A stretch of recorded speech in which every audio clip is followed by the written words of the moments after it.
शरद पूर्णिमा की रात खीर बनाकर चांदनी में रखने की परंपरा है। लेकिन इस दिन लगने वाले ग्रहण को लेकर लोग कंफ्यूज हैं। जय श्री कृष्ण भक्तों, राधे राधे। आज हम शरद पूर्णिमा पर कब खीर रखे बना करके और कब लक्ष्मी माँ की पूजा करें, उससे विशेष लाभ की प्राप्ति होगी। क्योंकि मंदिरें बंद हो जाएगी, सूतक काल में मंदिर बंद हो जाती है।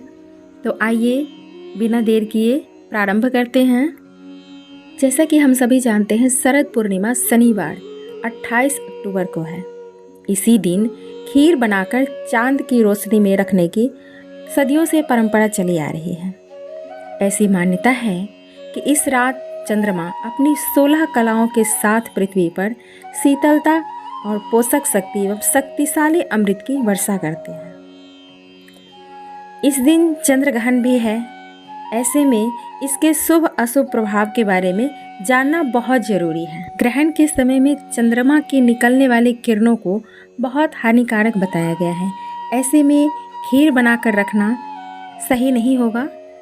ज्योतिषाचार्य के अनुसार चंद्र ग्रहण का सूतक काल 9 घंटा पूर्व लगता है। तो 28 अक्टूबर को शाम 4:05 से सूतक काल लग जाएगा। सूतक में मंदिर प्रवेश, मूर्ति स्पर्श, भोजन, मैथुन क्रिया एवं यात्रा करना वर्जित होता है।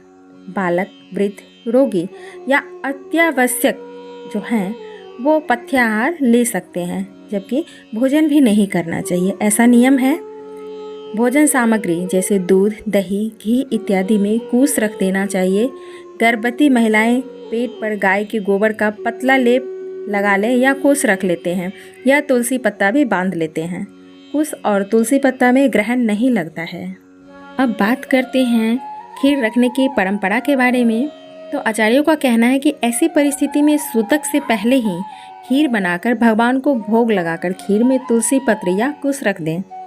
अन्यथा सूतक से पहले दूध में कुसा रख दें और मोक्ष के बाद स्नान करके खीर बनाएं और आंगन में रख दें। अगले दिन सुबह भगवान को भोग लगाकर प्रसाद के रूप में उसका सेवन करें। ध्यान रहे खीर सूर्योदय से पहले ही उठा लें। भक्तों, अगर आप पूर्णिमा का व्रत करते हैं तो इस कथा को जरूर श्रवण करें। जैसा कि हम सभी जानते हैं, आश्विन मास के शुक्ल पक्ष की पूर्णिमा शरद पूर्णिमा के रूप में मनाई जाती है। शरद पूर्णिमा को कोजागरी पूर्णिमा, रास पूर्णिमा तथा कुछ अन्य क्षेत्रों में इस व्रत को कौमुदी व्रत भी कहा जाता है। शरद पूर्णिमा पर चंद्रमा व भगवान विष्णु लक्ष्मी नारायण की पूजा का विधान है। उसके बाद कथा पढ़ी जाती है। धर्म ग्रंथों के अनुसार इसी दिन चंद्र अपनी 16 कलाओं से परिपूर्ण होते हैं। इस मौके पर आइए जानते हैं एक पौराणिक एवं प्रचलित कथा। एक साहूकार की 2 पुत्रियां थीं। दोनों पुत्रियां पूर्णिमा का व्रत रखती थीं, लेकिन बड़ी पुत्री पूरा व्रत रखती थी और छोटी पुत्री अधूरा व्रत करती थी। इसका परिणाम यह हुआ कि छोटी पुत्री की संतान पैदा होते ही मर जाती थी। उसने पंडितों से इसका कारण पूछा तो उन्होंने बताया कि तुम पूर्णिमा का अधूरा व्रत करती थी, जिसके कारण तुम्हारी संतान पैदा होते ही मर जाती है। पूर्णिमा का पूरा व्रत विधिपूर्वक करने से तुम्हारी संतान जीवित रह सकती है। उसने पंडितों की सलाह पर पूर्णिमा का पूरा व्रत विधिपूर्वक किया। बाद में उसे एक लड़का पैदा हुआ, जो कुछ दिनों बाद ही मर गया। उसने लड़के को एक पाटे पर यानी पीढ़ा पर लेटाकर ऊपर से कपड़ा ढक दिया। फिर बड़ी बहन को बुलाकर लाई और बैठने के लिए वही पाटा दे दिया। बड़ी बहन जब उस पर बैठने लगी तो जो उसका घाघरा था वो बच्चे को छू गया। बच्चा घाघरा छूते ही रोने लगा।